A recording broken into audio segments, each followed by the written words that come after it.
আসসালামু আলাইকুম এভরিওয়ান। অন্ধমের ভালোবাসা গল্পের চতুর্থ পার্ট। তো চলো বেশি কথা না কইয়া গল্প শুরু করা যাক। আপু রেগে বলল, যা মন চাই তাই কর, আমি যাচ্ছি, পরে যদি বিপদে পড়ে আমাকে ডাকিস না, দেখিস কি করি। এই বলে আপু উঠে চলে গেল। রিয়া বলল, দিবু ভাইয়া আপু কই যাচ্ছে? আমি বললাম, এই তো একটু অন্য পাশে ঘুরতে যাচ্ছে। রিয়া বলল, কিন্তু আমরা একা এটা। আমি বললাম, ও তুমি আমাকে বিশ্বাস করতে পারছো না তাই তো, থাক আপুকে ডাকছি। রিয়া একটু রেগে বলল, আমি আপনাকে এই কথা বলেছি কখনো? তবে আপু আমাদের রেখে কই যাচ্ছে তাই জিজ্ঞেস করলাম আর কি। আমি বললাম, চিন্তা করিও না, একটু পর এসে যাবে আপু, হয়তো আশেপাশে কোথাও যাবে। রিয়া বলল, কিছু মনে না করলে একটা কথা বলবো ভাইয়া। আমি বললাম, অবশ্যই বলো রিয়া। রিয়া বলল, আপুর কি বয়ফ্রেন্ড আছে? আমি বললাম, আরে না, কি যে বলো না তুমি, আসলে আমার আপু খুব ভালো, বলে এইসব আদব জিনিস আমি রাখি না। রিয়া বলল, ঠিকই তো বলেছে আপু, আসলে এইসব মানে হয়তো প্যারা। আমি বললাম, রিয়া। রিয়া বলল, ভাইয়া বলেন। আমি বললাম, একটু পর পর তুমি আমাকে ভাইয়া বলো, আমার ভালো লাগে না, আর একবার যদি বলো আমি এখান থেকে চলে যাব। রিয়া বলল, কিন্তু আপনি তো আমার থেকে অনেক বড়, আপনাকে ভাইয়া বলবো না তো কি বলবো? আমি বললাম, তুমি আমাকে আমার নাম ধরে ডাকতে পারো, আমি কিছু মনে করব না। রিয়া বলল, কিন্তু। আমি বললাম, কোনো কিন্তু নয়, এখন তোমাকে আমি যেটা বলতে চেয়েছি সেটা শোনো। রিয়া খুব আগ্রহ নিয়ে বলল, বলেন, আমি তো সেই কখন থেকে শোনার জন্যই অপেক্ষা করছি। আমি বললাম, রিয়া তোমাকে আজকে একেবারে খুব সুন্দর লাগছে, জানো তুমি একেবারে পরীর মতো।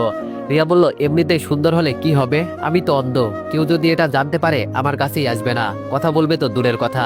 আমি বললাম, আমি তো জানি তুমি অন্ধ, তো আমি কি চলে যাচ্ছি তোমাকে ছেড়ে?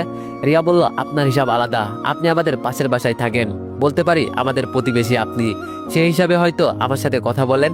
আমি একটু রেগে বললাম, দিব একটা সর, তুমি আমার কাছে স্পেশাল, ওই বলতে পারো মানুষের জীবনে নাকি প্রিয়জন আসে, সেটাই তুমি আমার কাছে। রিয়া কিছু বুঝতে না পেরে বলল, বুঝলাম না ভাইয়া, কি বলছেন? আমি বললাম, আবার ভাইয়া? রিয়া বলল, আচ্ছা সরি দীপু। আমি বললাম, এবার ঠিক আছে। রিয়া বলল, বলেন কি বলতে চান? আমি বললাম, আমি তোমাকে পছন্দ করি, সরাসরি বললাম। রিয়া বলল, সে তো করতেই পারেন ছোট বোন হিসাবে। আমি বললাম, আরে না, এই পছন্দ আর ওই পছন্দ অন্য হিসাব, আমি তোমাকে মন থেকে প্রথম দেখাই ভালোবেসে ফেলেছি বলতে পারো। এটা শুনে রিয়া মাথা নিচু করে ফেললো, কোনো কথা বলছে না, চুপ করে বসে আছে। আমি রিয়ার দিকে তাকিয়ে বললাম, রিয়া কথা বলো না কেন, আমি কি কোনো ভুল কিছু বলে ফেলেছি? তাও রিয়া কোনো কথা বলছে না, চুপ করে বসে আছে। আমি বললাম, রিয়া আমার সাথে কথা বলবে না? আমার মনে যা চলছে আমি তোমাকে তাই বলে দিয়েছি, এখন বলো আমি কি কোনো অপরাধ করে ফেলেছি? ভালোবাসার কথা বলা কি অপরাধ? রিয়ার চোখ দিয়ে পানি পড়ছে, কোনো কথা বলছে না, শুধু কান্না করছে। আমি এটা দেখে ভয় পেয়ে গেলাম, ভয়ে ভয়ে বললাম, রিয়া প্লিজ কান্না করিও না, আশেপাশে অনেক মানুষ তাকিয়ে আছে, যদি আমি কিছু ভুল বলে ফেলি আমাকে মাফ করে দাও, তাও এমন করিও না, আমার মনে যা চলছিল আমি তাই বলছি, তুমি যদি এমন করো না তাহলে। রিয়া চোখের পানি মুছে বলল, আপনি আমার সাথে এমন করছেন কেন? আমার মতো কত মেয়ে আশেপাশে হয়তো আছে, কত সুন্দর সুন্দর মেয়ে, আর আমার সাথে এইসব কথা বলে সময় নষ্ট করছেন কেন? আমি বললাম, কই সময় নষ্ট করছি, যাকে মন থেকে পছন্দ করি তাকে সময় দেওয়া কি কোনো ভুল বলো তুমি? রিয়া বলল, আপনাকে একটা বিষয় বুঝিয়ে বলি, আমি কখনো এইসব সুখের স্বপ্ন দেখি না, কারণ আমি অন্ধ, না পারবো বিয়ের পর স্বামীকে রান্না করে খাওয়াতে, না পারবো নিজের সন্তানের খেয়াল রাখতে, তাই নিজের সব স্বপ্ন মেরে একা থাকা শিখে গেছি, প্লিজ এইসব আর বলবেন না ভাইয়া। আমি মন খারাপ করে বললাম, আমি তোমাকে নিয়ে কত স্বপ্ন দেখি রিয়া, আর তুমি আমাকে এইভাবে ফিরিয়ে দিবে? আমার কিছুই লাগবে না, তোমার আমাকে রান্না করে খাওয়াতে হবে না, কিছু করতে হবে না, শুধু আমার পাশে থাকবে তাহলেই হবে। রিয়া বলল, এসব না বললে খুশি হব ভাইয়া, আমার এসব পছন্দ নয়। আমি বললাম, আমি কি কোনো ভুল করেছি রিয়া? আমি তো তোমাকে নিয়ে সুখের স্বপ্ন দেখতে চেয়েছি, অনেক ভালোবেসে ফেলেছি রিয়া তোমাকে, প্লিজ আমাকে তুমি ফিরিয়ে দিও না, দেখবে বিয়ের পর তোমাকে কোনো কিছু করতেই দিব না, আমি সবকিছু করার দায়িত্ব আমার, তুমি শুধু আমার পাশে থাকবে, এই পর্যন্তই, আর কিছু করতে হবে না তোমাকে, আর আমি তোমাকে চিকিৎসা করিয়ে সবকিছু ঠিক করে নিব, আমাকে একটা সুযোগ দাও রিয়া, না করো না। রিয়া বলল, একটা কথা বলবো আপনাকে।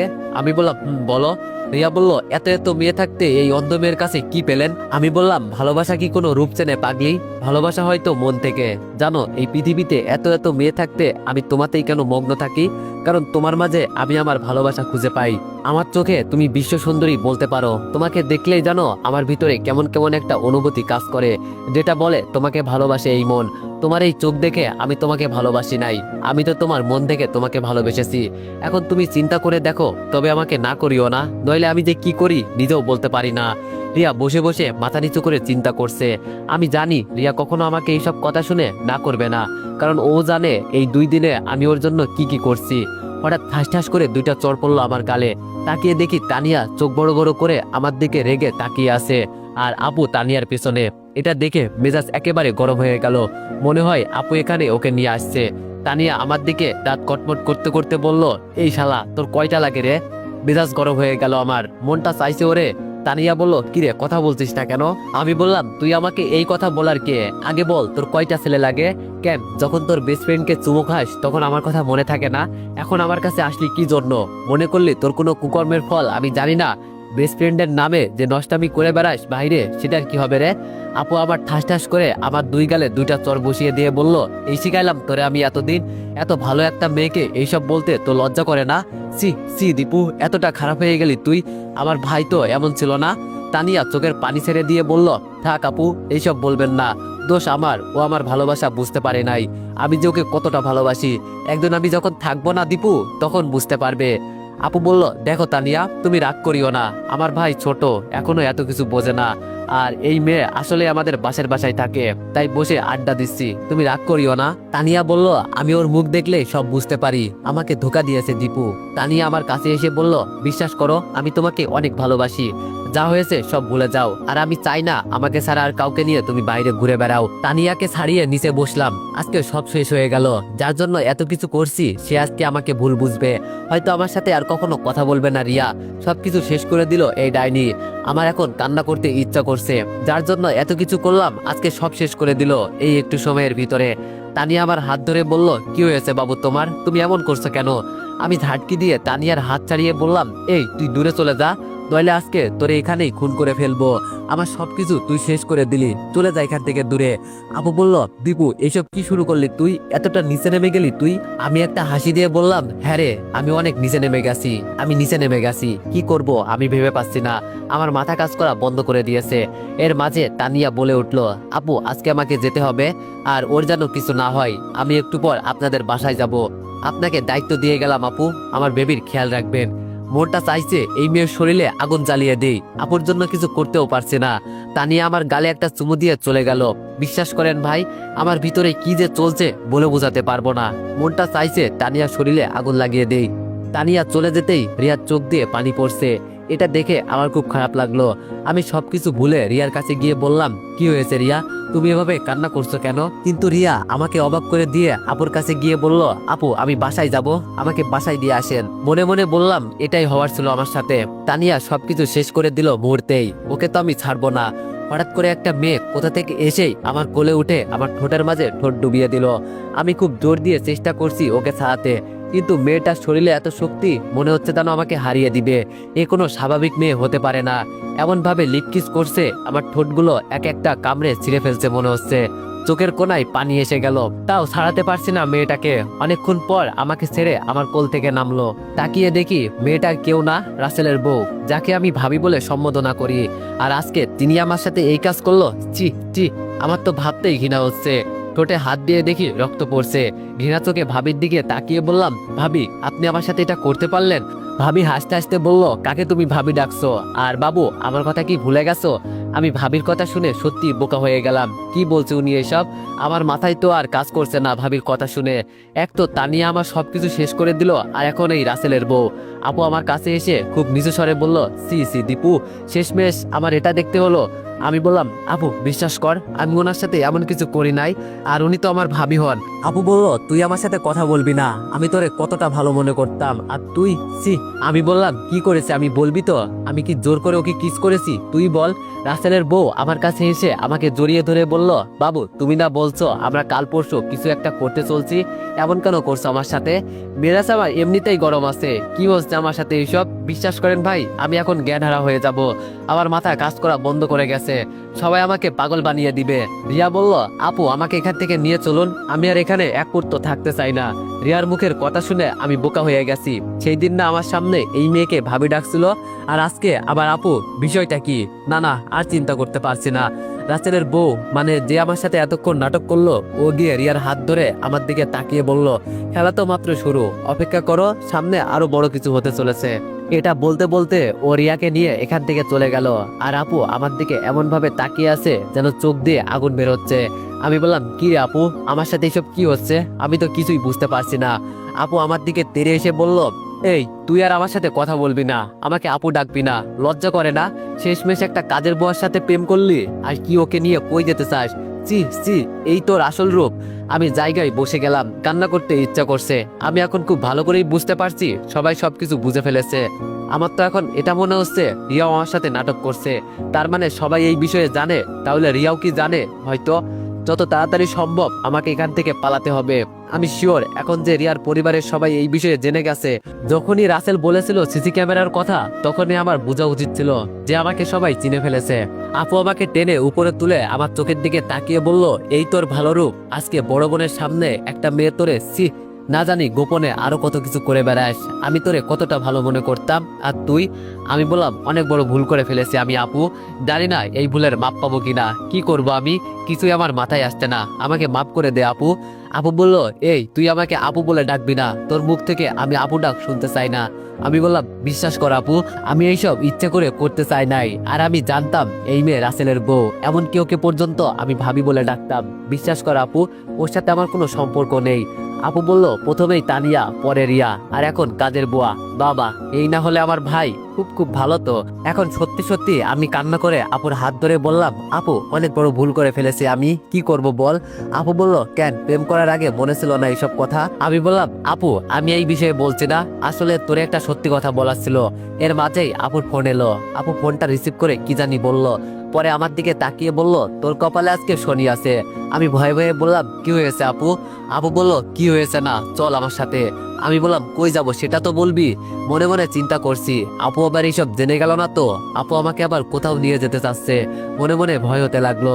আপু আমার হুঁশ ফিরিয়ে বলল, কি হয়েছে, কি বলছে? আমি তাড়াতাড়ি চল। আমি তুতলিয়ে বললাম, কই যাব আপু? আপু বলল, এত তুতলাতে হবে না, চল। ভয়ে ভয়ে আপুর পিছনে যেতে লাগলাম। যেতে যেতে আপু আমাকে তানিয়ার বাড়িতে নিয়ে গেল। এখন যেন ভয় আরো বেড়ে গেল। আমি জানি তানিয়ার স্বভাব, এই মেয়ে এত সহজে হার মানবে না। আমি জানি বেস্ট ফ্রেন্ড নামে ওর বয়ফ্রেন্ড আছে, এরপরও আমাকে ছাড়বে না, কারণ আমার টাকা আছে। ও খুব ভালো করেই জানে এটা, তাই আমাকে ছাড়তে চায় না। ভিতরে গিয়ে দেখি আমাদের পরিবারের সবাই এখানে আছে, আর মাঝখানে তানিয়া লাল শাড়ি পরে বসে আছে। মনে মনে বললাম, আজকে আমি শেষ, বিয়ে টিয়ে তো আবার করিয়ে ফেলে না তো? আম্মু আমার দিকে রাগী দৃষ্টিতে তাকিয়ে বলল, এমন ছেলে থাকার চেয়ে মরে যাওয়া অনেক ভালো। তোর বড় ভাইকে দেখে কিছু শেখ। আমি মাথা নিচু করে বললাম, কি করেছে আমি আম্মু? আর হঠাৎ করে আমাকে এভাবে বলছো কেন? ভাইয়া চেয়ার ছেড়ে বলল, কি করিস নাই তাই বল। আমাদেরকে এই বিয়েতে অমত ছিল যে আমরা এই মেয়ের সাথে তোর বিয়ে দিব না। 2 দিন পর আমার বিয়ে, আমার কথাটা একটু মাথায় রাখতি। এইরকম একটা খারাপ কাজ করার আগে একটু চিন্তা করতি। কিছুই আমার মাথায় ঢুকছে না, আমি কি এমন খারাপ কাজ করে ফেলেছি তানিয়ার সাথে? আরে ওর গায়ে তো একদিন হাত দেওয়ার চেষ্টাও করি নাই আজ পর্যন্ত। তানিয়া বসা থেকে দাঁড়িয়ে বলল, প্লিজ কেউ ওকে বকা দিবেন না, ওকে আমি অনেক ভালোবাসি। ওকে কেউ বকা দিবে এটা আমার সহ্য হবে না। এই মেয়ের এমন আচরণ দেখে আমি অবাক হলাম। কি বা করেছি আমি? আর ও তো কোনোদিন এইভাবে ভালোবেসে আমার সাথে কথা বলে নাই। আজকে এমন আনুহনু করে কথা বলছে কেন? মনে হচ্ছে জানো মুখ দিয়ে মধু বের হচ্ছে। বেশ বোকাই হয়ে বললাম, আপু এইসব কি হচ্ছে এখানে? আমাকে নিয়ে নাটক শুরু হচ্ছে নাকি? ঠাস করে একটা চর দিয়ে আমার গালে কানে কানে আপু বলল, তোর girlfriend miss Tania Chowdhury pregnant. ও মা গো, আমি শেষ। কি বলছে আপু? এটা কিভাবে হলো? আমি বললাম, আপু আমাকে একটু ধর, নইলে এখানেই পড়ে যাব। আপু বলল, নাটক বন্ধ কর নইলে। তানিয়া এর মাঝে আমার সামনে এসে আম্মুর দিকে তাকিয়ে বলল, শাশুড়ি মা, আমি একটু ওর সাথে আলাদা করে কথা বলতে পারি? আম্মু বলল, হুম, যাও যাও, যা কাজ করে ফেলার তো করেই ফেলেছো, এখন আর না করে কি হবে? তানিয়া আমার হাত ধরে একটা হাসি দিয়ে বলল, চলেন স্যার আমার সাথে, আপনার বহু হিসাব নিকাশ এখনো বাকি আছে। আমি কান্নার দৃষ্টিতে আপুর দিকে তাকিয়ে বললাম, জানিস আপু, আজকে আমি খুব অসহায়। একটা অপরাধের কারণে আমি আমার জীবন থেকে সবকিছু হারিয়ে ফেলেছি। খুব শীঘ্রই আমিও মারা যাব। তানিয়া আর কিছু আমাকে বলতে না দিয়ে সবার সামনে আমাকে টেনে টেনে রুমের ভিতরে নিয়ে গেল। আর আব্বু আমার দিকে আগুনের দৃষ্টিতে তাকিয়ে আছে। আমি জানি আব্বুর এই বিয়েতে মত ছিল না, তিনি একদম তানিয়াকে পছন্দ করতো না। কেন, কি কারণে তিনিই জানে। তানিয়ার বাবা মা তো বসে বসে মুসকি মুসকি হাসছে। তানিয়া আমাকে ভিতরে নিয়ে গিয়ে দরজা লাগিয়ে দিল। আমি গিয়ে বিছানায় বসে বললাম, আমার সাথে এমন নাটক কেন করছো? তানিয়া আমার কথা হাসি দিয়ে উড়িয়ে দিল, আরো আমাকে উল্টো প্রশ্ন করে বসলো, কেমন দিলাম? আমি বললাম, আমার সাথে এরকম কেন করছো? আমি তোমার কি করছি? তানিয়া বলল, আমাকে ধোকা দিয়েছো কেন তুমি? আমি বললাম, কই তোমাকে আমি ধোকা দিয়েছি? তুমি নিজেই আমার সাথে খেলা খেলছো। তানিয়া বলল, ও কি যেন নাম, রিয়া, ওকে কি কি বলছিলে? আমি কিন্তু সবকিছুই দেখেছি দূর থেকে। খুব ভালোবাসো নাকি ওকে? আমি বললাম, ওর কথা ছাড়ো, আগে বলো তুমি আমার সাথে এমন করলে কেন? তানিয়া বলল, সত্যি তোমার একটা কথা বলবো? আমি বললাম, আমি জানি এতদিন তুমি আমাকে যা বলছো সব মিথ্যা, ভালোবাসার অভিনয় করছো আমার সাথে তুমি। তানিয়া বলল, এত তাড়াতাড়ি বুঝে গেলে? তানিয়া ঠোঁট কামড়িয়ে বলল। আমি বললাম, তোদের মতো মেয়েদের তো। তানিয়া বলল, যা বলছোস আর না, চুপ করে থাক, দেখ আমি তোর কি অবস্থা করি। আমি হাসতে হাসতে বললাম, তুই আবার আমার কি করবি? আমি তো এমনি শেষ হয়ে গেছি। তানিয়া বলল, আমার পেটে আমার বয়ফ্রেন্ড ফাহিমের বাচ্চা। আমি আবার হাসতে হাসতে তানিয়ার দিকে তাকিয়ে বললাম, আমি আগেই কিছুটা আন্দাজ করতে পারছি। তানিয়া বলল, আচ্ছা ছেলে মানুষ এত বোকা কেন হয়? আমি বললাম, হয়তো তারা ভালোবাসা পেয়ে সবকিছু ভুলে যায়। তানিয়া বলল, তোরে দেখে আমার খুব মায়া লাগে, এখনো মনে হয় আমাদের বিয়ে ঠিক হয়ে গেছে। আমি বললাম, আমাকে কেন বিয়ে করবি? তোর বেস্ট ফ্রেন্ড যে তোরে সন্তান দিয়েছে তাকে বিয়ে করবি না? আমাকে কেন? নাকি আরো টাকা চাই তোর? তানিয়া আমার কাছে এসে আমার দিকে তাকিয়ে বলল, আরে এটা তো ওর সাথে এনজয় করছি, কিন্তু কে জানে হঠাৎ করে আমার পেটে বাচ্চা চলে আসবে। আমি বললাম, আমাকে বিয়ে করে লাভ কি তোর? তানিয়া বলল, অনেক লাভ আছে, এই বাচ্চা তোরে দিয়ে আমি এনজয় করব, আর গোপনে গোপনে আমি ওর সাথে প্রেম করব। যদি বেশি চালাকি করিস না, জানিস তো আমি কি করতে পারি। তাই আমি যা বলছি আমার কথা মেনে বিয়ে করে নে, পরে তুই চাইলে দ্বিতীয় বিয়ে করতে পারিস, আমি কিছু বলবো না। আমার টাকা হলেই হবে, আর কিছু লাগবে না। মাথায় 2 হাত দিয়ে বসে চিন্তা করছি, সব বিপদ আমার কাছে এসে একসাথে হাজির হয়ে গেল। তানিয়া যে এতটা গভীরে চলে যাবে আমার ভাবনার বাইরে ছিল এটা। তানিয়া আমার কপালে চুমু দিয়ে বলল, কি চিন্তা করছো বাবু? আমি তানিয়ার দিকে তাকিয়ে বললাম, এই ঠোঁটে আমাকে কিস করবি না, তোর মতো আমি নষ্ট হতে চাই না, তবে আজকে আমার সাথে যেই ব্যবহার করলি না, এর ফল একদিন পাবি। তানিয়া বলল, সে পরে দেখা যাবে। আরে তোরে বিয়ে করব, তারপর তোর নামে যা কিছু আছে সেগুলো আমার নামে করে নিব, তারপর তোরে ডিভোর্স দিয়ে নতুন করে সংসার করব। আমি বললাম, আমার সাথে এমন হচ্ছে কেন? হয়তো রিয়ার উপর যেই অন্যায় করছি আমি এর শাস্তি ভোগ করছি। তানিয়া বলল, কিসের শাস্তি আর কিসের অন্যায়ের কথা বলছিস? আমি বললাম, কিছু না, এখন দরজা খুলে আমাকে বের হতে দে। তানিয়া একটা হাসি দিয়ে বলল, সবাই জানে আমার পেটে তোর বাচ্চা, সো তোমার আর পালানোর মতো কোনো রাস্তা নেই বাবু, আমি যা বলি তাই তোমাকে করতে হবে এখন থেকে।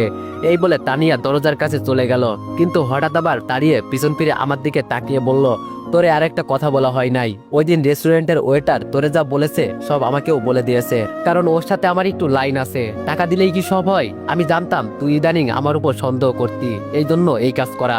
আমি বললাম, অনেক বড় ভুল করলি তুই, শাস্তি তো তোকে পেতেই হবে। তার আগে আমি একটু বিপদ থেকে রক্ষা পাই। গার্লফ্রেন্ডের নামে যেই ধোকা দিলি না তুই, সারা জীবন মনে থাকবে।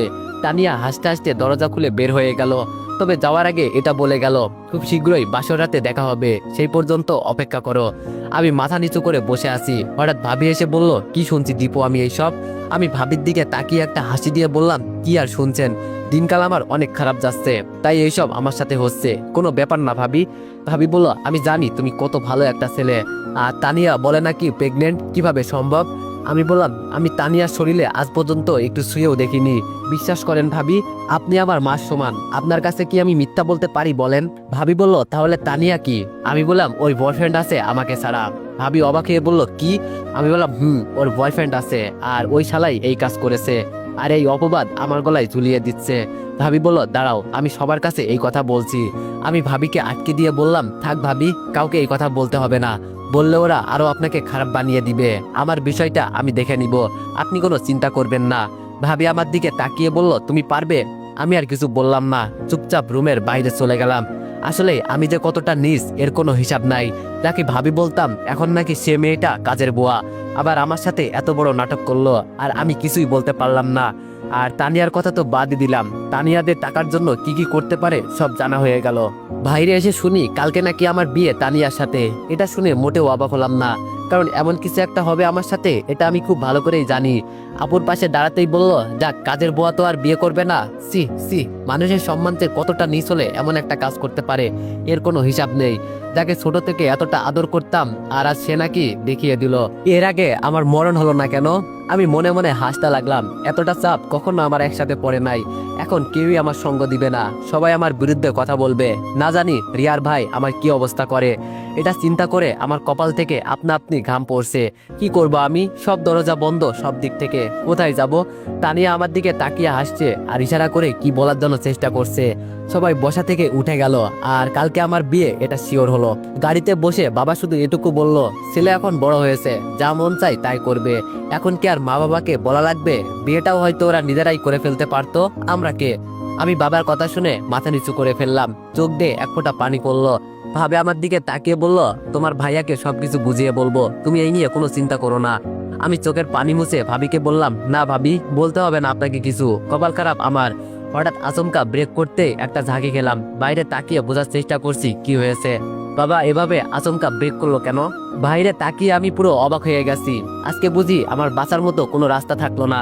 তো এভরিওয়ান, আজকের মতো এতটুকুই, কারণ আমি অনেকটা বেশি অসুস্থ, যার কারণে ভিডিও আর বানাতে পারলাম না। তো যাই হোক, সবাই একটু ক্ষমার দৃষ্টিতে দেখবেন আর নেক্সট পার্টের জন্য অপেক্ষা করো। ধন্যবাদ।